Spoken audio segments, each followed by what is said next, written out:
আসসালামু আলাইকুম। আমি ডাক্তার কামরুজ্জামান খান তুহিন।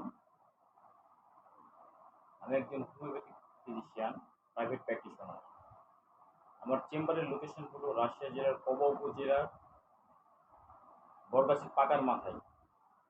আমি এখানে বিকেল ৫টা হতে রাত্রি ৯টা পর্যন্ত পেশেন্ট দেখি, রোগী দেখি।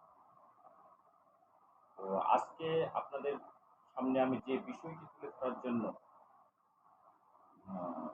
ভিডিওর সামনে এসেছি সেটা হলো এখন প্রত্যেকটা মানুষ মানে ম্যাক্সিমাম মানুষেরই কিন্তু গ্যাস্ট্রিকের সমস্যা।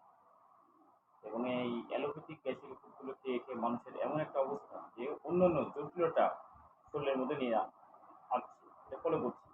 কিন্তু অনেকেই জানেই না যে হোমিওতে খুব সুন্দর একটা চিকিৎসার মানে কি আরোগ্য আছে, যেটা জানেই না মানুষ, এই জন্য তারা আগ্রহ প্রকাশ করে না। তা আমি যে জিনিসটা অনুরোধ করবো যে আপনারা অবশ্যই যাদের গ্যাস্ট্রিকের সমস্যা নিয়মিত ওষুধ খাচ্ছেন অ্যালোপ্যাথি সকাল বিকেল রাত, তারা অবশ্যই হোমিও ২ টা ওষুধ আছে যেটা কমনলি মানে কোনো সিম্পটম না ইয়ে করলেও দেখা যাচ্ছে মোটামুটি কাজ করে।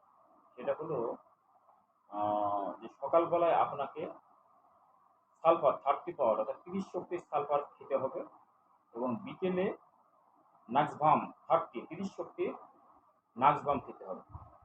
এবং মনে রাখবেন এটা মোটামুটি ৭ থেকে ১৫ দিন খেলে আপনি বুঝতে পারবেন যে আপনার সমস্যা সলভ হয়ে যাচ্ছে। তো অবশ্যই এটা আপনারা আ গুরুত্ব সহকারে নেবেন এবং যেকোনো ফার্মেসিতে আপনারা পাবেন। দেশি ওষুধ হলেও হবে। আসলে সত্য কথা কি ওষুধ যদি সিলেকশন ঠিক থাকে তো যে ওষুধই খান না কেন জার্মানি, আমেরিকান, ইন্ডিয়ান, বাংলাদেশি কাজ কিন্তু হয় কম বেশি। ঠিক আছে? ভালো থাকবেন, সুস্থ থাকবেন। আসসালামু আলাইকুম।